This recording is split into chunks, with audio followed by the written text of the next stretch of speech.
बिस्मिल्लाहिर्रहमानिर्रहीम अस्सलाम वालेकुम। आज हमारे पास किताब है अल हदीस मौज़ूआ फ़ी फ़ज़ाइल मुआविया क़ारी ज़हूर अहमद फ़ैज़ी की अहले सुन्नत किताब है और इलियास कादरी ने मुआविया की शान में एक किताब लिखी है, ये उसके रद्द पे है। तो पिछली वीडियो में हमने बताया कि मुआविया सहाबा और अंसार पर किस तरह जुल्म करता था। तो आज हम यहाँ से पढ़ेंगे, ये सफ़ा नंबर 192 है, 192। तो मेज़बान रसूल अबू अयूब अंसारी इस वाक़े के बाद बसरा तशरीफ़ ले गए, तो वहाँ उनकी मुलाकात इब्न अब्बास से हुई। उस वक़्त सैयदना अली की तरफ से बसरा के गवर्नर थे।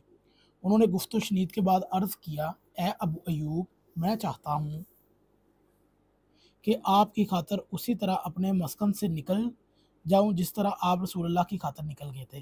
फिर उन्होंने अपने अहल व याल को हुक्म दिया तो वो निकल गए, और वो हर चीज़ जो घर में मौजूद थी वो उन्हें उन्हें के लिए छोड़ गए।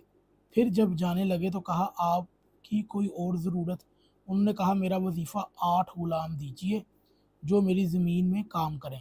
उनका वजीफ़ा 4000 दिनार था, तो इसे सैयदना इब्न अब्बास ने 5 गुना कर दिया और उन्हें 20,000 दिनार वजीफ़ा 40 गुलाम दिए। तो ये थे हज़रत अली की तरफ से लगाए गए जो अमीर थे, ये वो लोग थे। तो आप मुझे अब ये बताइएगा कि वो आए, मुस्तदरक लिल हाकिम की हदीस में है कि ये जो अबू अयूब अंसारी थे ये मकरूज़ थे, तो वो कुछ कर्ज़ लेना चाहते थे। तो ये हज़रत अली की तरफ से जो गवर्नर बने थे, तो उन्होंने उनका 4 या 5 गुना, यानी कि उनका बैतुल माल से वजीफ़ा बढ़ा दिया ताकि वो कर्ज़ में ना डूब सके। अब चलते हैं, अबू अयूब अंसारी जो उस वक़्त हज़रत अली के मुखालिफ मुआविया बिन अबी सुफ़ियान के पास गया, तो मुआविया ने उसे क्या कहा? तो इससे मुतल्लिक तो हम आपको पिछली वीडियोज़ में भी बता चुके हैं, लेकिन अब हम आपको ये बताएँगे कि मुआविया ने तब उनके साथ क्या सलूक किया था। तो नबी करीम सल्लल्लाहु अलैहि वसल्लम ने अंसार को फरमाया, अन करीब यकीनन तुम मेरे बाद तरजीही सलूक का सामना करोगे, लिहाजा मुझसे मुलाकात करना तो सब्र करना, और हमारे तुम्हारे मिलने की जगह हौस है। बुखारी किताबुल मनाक़िबुल अंसार, अंसार के मनाक़िब के अंदर बुखारी ने इसे नकल किया। अब आगे चलते हैं। वहाँ पर हज़रत अली के गवर्नर इब्न अब्बास ने अबू अयूब अंसारी के साथ क्या सलूक किया अंसारी के साथ, और यहाँ पर मुआविया ने अंसार के साथ क्या सलूक किया। नबी ने फरमाया सब्र करना।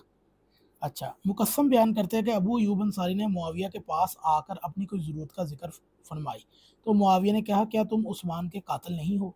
मुआविया सब अंसार को ऐसे ही समझते थे। तो हज़रत अबू अयूब ने फरमाया, हमें रसूलुल्लाह ने खबर दी है कि आपके बाद अनकरीब हमें तरजीही सलूक का सामना करना होगा। मुआविया ने कहा, आपने तुम्हें क्या हुक्म दिया था? यानी कि नबी करीम ने अबू अयूब अंसारी तुझे क्या हुक्म दिया था? फरमाया, हमें सब्र का हुक्म दिया था। मुआविया ने कहा, फिर सब्र कर। मुकस्सम कहते हैं, इस पर आप ये हालत देख लें इन लोगों की, मामू जान की हालत चेक कर लें आप, कि अबू अयूब अंसारी गज़बनाक हो गए और कसम खाई कि वो कभी भी मुआविया के साथ कलाम नहीं करेंगे। तरबरानी की बाद रवायात में मेज़बान रसूल अबू अयूब अंसारी ने मुआविया के सामने अपने मकरूज़ होने की शिकायत की थी मुजमल कबीर में, और वो ऊपर वाली हदीस हमने मुस्तदरक लिल हाकिम से बयान की। इससे पिछली वीडियो में मैंने उसके मुकम्मल हवालाजात भी बताए हैं, और हाकिम और ज़ुहबी ने इस दोनों अहादीस को सही कहा है। तो ये थी आज की वीडियो के हज़रत अली के गवर्नर और मुआविया के किरदार के अंदर क्या फ़र्क है, कि वो अंसारी सहाबा के साथ क्या सलूक करते थे। सहाबा का शोर डालने वाले, सहाबा की ग़ुलामी का दम भरने वाले, वो अबू अयूब को सहाबी नहीं मानते, या अपने मामू के नक्शे कदम पे है कि वो अबू अयूब को उस्मान का कातिल समझते थे। क्या अंसार ने उस्मान को, आपके खलीफा को कत्ल किया था?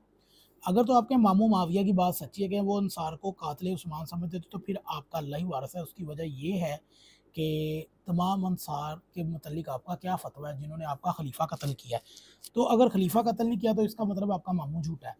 तो दोनों में से कोई एक तो हल है, और आप दोनों पर भी कायम नहीं रहोगे इंशाल्लाह। अगर आपको ये वीडियो अच्छी लगे तो ज़रूर शेयर कीजिएगा।